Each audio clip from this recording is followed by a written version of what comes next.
जय शिवराय मित्रांनो. आपण आज 6 जानेवारी 2022चे करंट बेसिक बघणार आहोत. तर आपले स्वागत आहे. आजच्या लोकसत्तामध्ये भारतीय राज्यघटनेतील महत्त्वपूर्ण तरतुदी या लेखाखाली आज केंद्र राज्य संबंध, घटना दुरुस्ती आणि आणीबाणीविषयक लेख लिहून आला आहे. त्याबद्दल आपण आज करंट बेसिक बघणार आहोत. पहिला टॉपिक आहे केंद्र राज्य संबंध. आता केंद्र राज्य संबंधात 3 गोष्टींचा समावेश होतो. एक कायदेविषयक संबंध, दुसरं प्रशासकीय संबंध आणि तिसरे आर्थिक संबंध. कायदेविषयक संबंध आपण पहिले बघूया. कायदेविषयक संबंधाची तरतूद घटनेच्या कलम 245 पासून 255 मध्ये करण्यात आली आणि त्या घटनेच्या भाग 11 मध्ये यांचा समावेश करण्यात आला आहे. तर कायदेविषयक तरतुदींचा संपूर्ण आपण माहिती बघूया.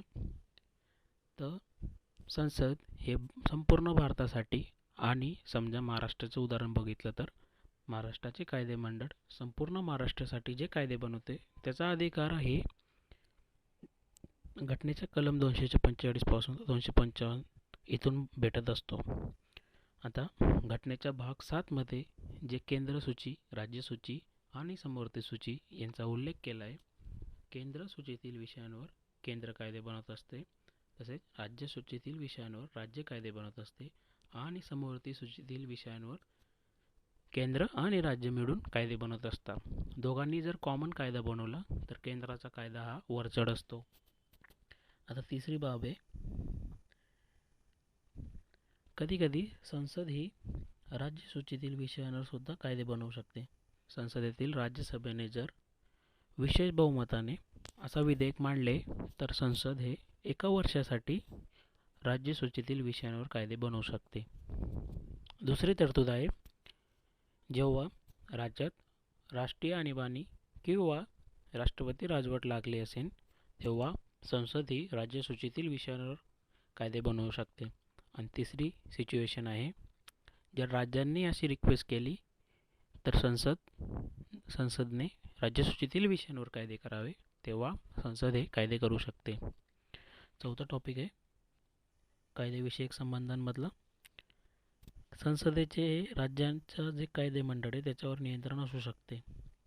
तिथे कसे नियंत्रण असते, समजा एखादे विधेयक विधानसभा आणि विधान परिषदेत पास होऊन राज्यपालांकडे गेले तर राज्यपालांकडे 4 अधिकार असतात. ते विधेयकाला मंजुरी देता किंवा मंजुरी राखून ठेवता किंवा विधेयक राज्याच्या कायदेमंडळाकडे परत पाठवता. आणि चौथी तरतूद जी आहे महत्त्वपूर्ण, ती राष्ट्रपतीसाठी ते विधेयक राखून ठेवतात. तर राष्ट्रपतींवर ते विधेयकावर मंजुरी देता येते किंवा मंजुरी राखून ठेवता येते किंवा ते परत पाठवू शकतात किंवा नामंजूर सुद्धा करू शकता. ह्या गोष्टी राष्ट्रपतींवर बंधनकारक नसतात, म्हणून केंद्राचे राज्याच्या जे कायदेमंडळ आहे त्याच्यावर यानुसार नियंत्रण असते. आता आपण केंद्र राज्य संबंधांतील कायदेविषयक संबंध डिटेलमध्ये बघितलं आहे. याच्या बाहेर कुठलाही प्रश्न जाणार नाही. आता 2019च्या जी राज्यसेवेची प्रिलिम झाली होती त्याच्यात असा प्रश्न विचारून झाला होता की कायदेविषयक संबंध आणि प्रशासकीय संबंध यांचे जे कलम आहेत ते अल्टरनेट करून असा प्रश्न विचारला होता. तर पहिला आपण कायदेविषयक संबंध डिटेलमध्ये बघितलं. आता प्रशासकीय संबंध बघूया. तर प्रशासकीय संबंधांची तरतूद हे घटनेच्या कलम 256 पासून 263 मध्ये देण्यात आली आणि त्याचाही समावेश भाग 11 मध्येच करण्यात आला आहे. कायदेविषयक संबंधाचा सुद्धा भाग 11 मध्ये समावेश करण्यात आला आहे. आता प्रशासकीय संबंध डिटेलमध्ये बघूया.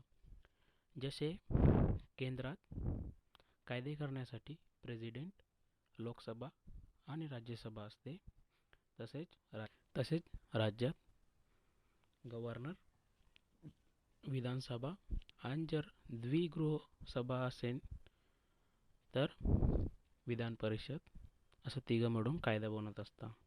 ही सिस्टीम पॅरलल असते, म्हणून कार्यकारी अधिकार हे केंद्रात आणि राज्यात समान असतात. दुसरी बाब आहे ऑल इंडिया सर्व्हिसेस. घटनेच्या कलम 312 मध्ये अशी तरतूद करण्यात आली की संसद ही भारतीय प्रशासकीय सेवेची तरतूद करू शकते. ही सर्व्हिस केंद्रासाठी आणि राज्यांसाठी कॉमन असते. यानुसार संसद हे राज्यांवर नियंत्रण ठेवू शकते. तिसरी तरतूद आहे प्रशासकीय संबंधातील एकात्मिक न्यायव्यवस्था. आता आपल्याला माहिती आहे सुप्रीम कोर्ट हे सर्वोच्च न्यायालय संपूर्ण देशासाठी, ते हायकोर्टावर सुद्धा नियंत्रण ठेवू शकते. सर्वोच्च लेवलचे न्यायालय असते हायकोर्ट हे राज्यांसाठी, त्यावर सुद्धा नियंत्रण हे सुप्रीम कोर्टाचे असते. म्हणून आपण म्हणू शकतो आपल्याकडे एकात्मिक न्यायव्यवस्था हे सुद्धा प्रशासकीय संबंधांची एक तरतूद आहे. आणि चौथी बाब आहे आणीबाणीच्या काळात केंद्र आणि राज्य संबंध कसे असतात. तर जेव्हा राष्ट्रीय आणीबाणी आणि राज्य आणीबाणी असते तेव्हा संसद कायदा करू शकते राज्यसूचीतील, आपण बघितलं आहे. परत फायनान्शियल इमर्जन्सी जर असेल तेव्हा केंद्र हे राज्याला अर्थविषयक मार्गदर्शन करू शकते. तर प्रशासकीय संबंध आपण इथं डिटेलमध्ये बघितलं आहे. आता तिसरी टर्म आहे केंद्र राज्य संबंधातील आर्थिक संबंध. तर आर्थिक संबंधाची तरतूद कुठे दिली आहे, तर घटनेच्या कलम 268 पासून 293 पर्यंत देण्यात आली आहे. आणि त्याचा समावेश घटनेच्या भाग 12 मध्ये करण्यात आला आहे. आता घटनेच्या कलम 265 मध्ये असं म्हटलं आहे, कर आकारायचा असेल नागरिकांकडून तर त्यासाठी घटनेच्या कलम 265चा वापर करूनच ते कर आकारला गेला पाहिजे. म्हणजे आपण जो कर भरतो त्याला एक घटनात्मक दर्जा आहे, त्याची तरतूद घटनेच्या कलम 265 मध्ये देण्यात आली. हा प्रश्न विचारून झाला आहे. परत दुसरी बाब आहे कन्सॉलिडेटेड फंड, त्याची तरतूद घटनेच्या कलम 266 मध्ये करण्यात आली. आता कन्सॉलिडेटेड फंड काय असतो, तर केंद्र सरकारचे उत्पन्न आणि खर्चाचे जे लेखाजोखा असतो तो कन्सॉलिडेटेड फंडमध्ये असतो. आणि दुसरा आहे कंटिंजन्सी फंड. एखाद्या इमर्जन्सी सिच्युएशनमध्ये समजा युद्ध वगैरे झाले तेव्हा जो पैसा लागतो त्याची तरतूद ही कंटिंजन्सी फंडमध्ये केलेली असते. त्याची तरतूद घटनेच्या कलम 267 मध्ये देण्यात आली. इथं आपण केंद्र राज्य संबंध डिटेलमध्ये बघितलं आहे. पुढचा घटक जो आहे ते घटना दुरुस्ती. आता घटना दुरुस्तीची तरतूद घटनेच्या भाग 20 मध्ये करण्यात आली आहे. आणि घटनेच्या कलम 368 मध्ये त्याची तरतूद करण्यात आली. आपली घटना 26 जानेवारी 1950 रोजी अंमलात आली होती. त्यावेळेस ज्या तरतुदी केल्या होत्या त्या काळाचा विचार करून करण्यात आल्या होत्या. आता 2021 मध्ये जे काळाच्या गरजेनुसार जे बदल घडवायचे असतील ते आपण घटना दुरुस्तीचा वापर करून करू शकतो. आता ही तरतूद आपण दक्षिण आफ्रिकेकडून घेण्यात आली आहे. आता सिंपल बहुमत काय असते, साधे बहुमत म्हणजे समजा लोकसभेत 100 MP उपस्थित असतील तर त्यांच्या निम्म्यापेक्षा जास्त म्हणजे 51 MPsनी त्यावर मान्यता दिली गेली पाहिजे. आता हे कधी वापरण्यात जातं, जसं आपण कालच्या लेक्चरमध्ये बघितलं की सुप्रीम कोर्टाच्या न्यायाधीशांची संख्या वाढवण्यात आली आहे, तर हे साध्या बहुमतानेच करण्यात आलं होतं. दुसरी तरतूद आहे विशेष बहुमत, म्हणजे सभागृहात उपस्थित असलेले आणि मतदान करणाऱ्या सदस्यांची संख्या ही निम्म्यापेक्षा जास्त असली पाहिजे आणि मतदान करताना त्यातील 2/3 सदस्यांनी विधेयकाला पाठिंबा दिला गेला पाहिजे.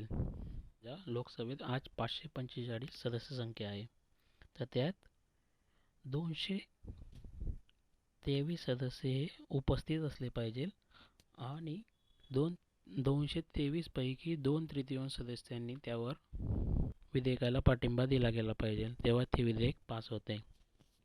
आता पुढची तरतूद आहे विशेष बहुमत आणि निम्म्या राज्यांचा समावेश. आता विशेष बहुमताने जी तरतूद केली होती आपण EWS आरक्षणाबद्दल कालच्या लेक्चरमध्ये बघितलं आहे, ती सुद्धा विशेष बहुमताने तरतूद करण्यात आली आहे. आता विशेष बहुमत आणि निम्म्या राज्यांची सहमती म्हणजेच निम्म्यापेक्षा अधिक सदस्यांची उपस्थिती असली पाहिजे आणि त्यात 2/3 सदस्यांनी मतदान केले पाहिजे प्लस निम्म्या राज्यांचा पाठिंबा त्यात असला पाहिजे. समजा कुठल्याही विषयावर जर राज्यसूचीतील घटकावर बदल होत असेल घटना दुरुस्तीने तर तेव्हा राज्यांचा विचार करणे आवश्यक असते. तर आपण बघितले की 1 जुलै 2017 रोजी GST लागू करण्यात आला होता, तेव्हा ही तरतुदीचा वापर करून लागू करण्यात आला होता.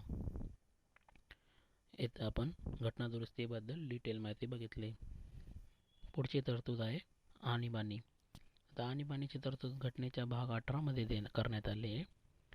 तसेच घटनेच्या कलम 352 पासून 360 पर्यंत याची तरतूद आहे. आता घटनेच्या कलम 352 मध्ये म्हटलं आहे, जर बाह्य आक्रमण किंवा अंतर्गत सशस्त्र अशांतता असेल तर राष्ट्रीय आणीबाणी एका भारताच्या संपूर्ण भागासाठी किंवा ठराविक भागासाठी लागू करता येते.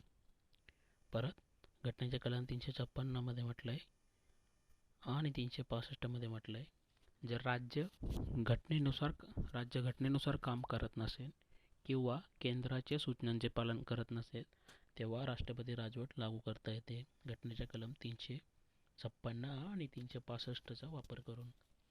तसेच राज्याची आर्थिक स्थिती जर खराब झाली, खालावली तर आर्थिक आणीबाणी लावता येते. घटनेच्या कलम 360 मध्येच एकमेव असं कलम आहे जिथे सुप्रीम कोर्टाचे, हायकोर्टाचे किंवा UPSC, MPSC या सदस्यांचे पगार कपात करता येते. ही एकमेव तरतूद घटनेत अशी दिली आहे. असा प्रश्न आला तर कॅबिनेटचा उल्लेख घटनेच्या कुठल्या कलमाअंतर्गत करण्यात आला आहे, तर घटनेच्या कलम 352 याच्यात अंतर्गत करण्यात आला आहे. आजच्या लेक्चरबद्दल थोडं रिव्हिजन करून घेऊया. आपण आज बघितलं आहे केंद्र राज्य संबंध. तर केंद्र राज्य संबंधात कायदेविषयक संबंधांची तरतूद घटनेच्या कलम 245 पासून 255 मध्ये दिली आहे आणि त्या घटनेचा भाग 11 मध्ये त्याचा समाविष्ट आहे. दुसरे संबंध आहेत प्रशासकीय संबंध. ते घटनेच्या कलम 256 पासून 263 मध्ये देण्यात आले आहे. याचाही समावेश भाग 11 मध्ये करण्यात आला आहे. तसेच आर्थिक संबंध हे घटनेच्या कलम 268 पासून 293 मध्ये करण्यात आला आहे आणि याचा घटनेचा भाग 12 मध्ये समावेश करण्यात आला आहे. यावर प्रश्न 2019च्या प्रिलिम्समध्ये विचारून झाला आहे आणि मेन्समध्ये सुद्धा विचारून झाले. आपण डिटेलमध्ये बघितलं आहे. तुम्ही फक्त एकदा तुम्ही जे बुक वापरत असाल त्यावर तुम्ही एकदा रीड करून घ्या आणि कुठलाही प्रश्न आला तर तुम्ही सॉल्व करू शकता. आता घटना दुरुस्तीबद्दल बघितले. भाग 20 मध्ये त्याची तरतूद आहे आणि घटनेच्या कलम 368 अंतर्गत ही तरतूद करण्यात आली आहे आणि आपण ही तरतूद दक्षिण आफ्रिकेकडून घेतलेली आहे. परत आणीबाणीबद्दल घटनेच्या भाग 18 मध्ये तरतूद करण्यात आली आहे. तर या रिलेटेड जे कलम आहेत 352 पासून 360. आता कालचं जे लेक्चर टाकले होते त्यावर प्रश्नांची उत्तर बघूया. तर पंतप्रधान आणि त्यांच्या मंत्रिमंडळाची तरतूद ही घटनेच्या कलम 74 मध्ये करण्यात आली. क्वेश्चन दुसरा होता, सुप्रीम कोर्टाला कुठल्या भागामध्ये राज्यघटनेच्या याच्यात समाविष्ट केलं आहे, तर भाग 5 मध्ये समाविष्ट केलं आहे. आता प्रश्न तिसरा होता, सर्वोच्च न्यायालयाच्या मुख्य न्यायाधीशांची नेमणूक कोण करते, तर राष्ट्रपती करत असते. आणि सेबीला वैधानिक दर्जा कधी देण्यात आला, तर 12 एप्रिल 1992 देण्यात आला होता. कालचे जे लेक्चर बनवले होते त्यावर आधारित आपण प्रश्न बघूया. इकोलॉजी म्हणजे पर्यावरण परिस्थितिकी म्हणजे सजीव आणि निर्जीव घटक एकत्र राहत असतात. जैवविविधता म्हणजे फक्त निर्जीव घटकांचा समावेश होतो. आणि स्टेटमेंट सी आहे बायोमॅग्निफिकेशन म्हणजे जैवविशालन. यात विषारी घटकांचे प्राथमिकपासून शेवटच्या घटकापर्यंत विषारी घटकांची वाढ होत असते. तर पर्याय आहेत ऑप्शन ए बरोबर, ऑप्शन बी AB बरोबर, ऑप्शन सी AC बरोबर, ऑप्शन डी फक्त डी बरोबर. दुसरा प्रश्न बघूया. RBIची स्थापना 1 एप्रिल 1935 करण्यात आली. स्टेटमेंट बी आहे SBIची स्थापना 1955 झाली. स्टेटमेंट सी आहे इम्पेरियल बँकेची स्थापना 1921 करण्यात आली. आणि स्टेटमेंट डी आहे RBIचे राष्ट्रीयकरण 1 जानेवारी 1949 करण्यात आली. तर यापैकी कुठला पर्याय बरोबर आहे, तर ऑप्शन आहेत फक्त ए बरोबर, AB बरोबर, ABC बरोबर किंवा ABDC बरोबर. या प्रश्नांची उत्तरं तुम्ही कमेंट बॉक्समध्ये द्या अशी मी अपेक्षा करतो. मला जर आजचे लेक्चर आवडले तर लाईक शेअर सबस्क्राईब करू शकता. धन्यवाद मित्रांनो. जय शिवराय.